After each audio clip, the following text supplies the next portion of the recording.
เป็นผู้สั่งสอนวิชาครูสูงค่าจะลึกไว้ในหัวใจอ่านออกเขียนเป็นย้อนครูเขี้ยวเข็นและเอา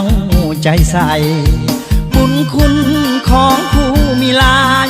เหลืออธิบายเหลือพรรณนาขอฝากเพลงบรรเลงมอบไปให้ครูขอบอกให้หูมีครูในใจเลื่อยมาบอกขอลืมครูได้ซึมเข้าในสีวาครูทุกทั่วหน้ามีอายุมันขวัญยืน7 ตุลา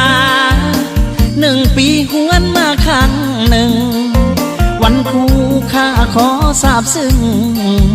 เป็นหนึ่งในใจยังยืนห่อเอาของขวัญตื่นตันหัวใจสดชื่นที่7 ตุลามื้ออื่นสิมอบสิยืนของขวัญให้ครูครูเอ้ยครูจำอยู่ในใจเลื่อยมามีความก้าวหน้า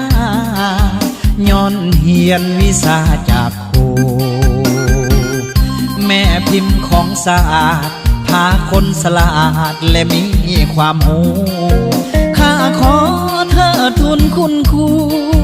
ให้อยู่ในใจเฮียมตลอดไป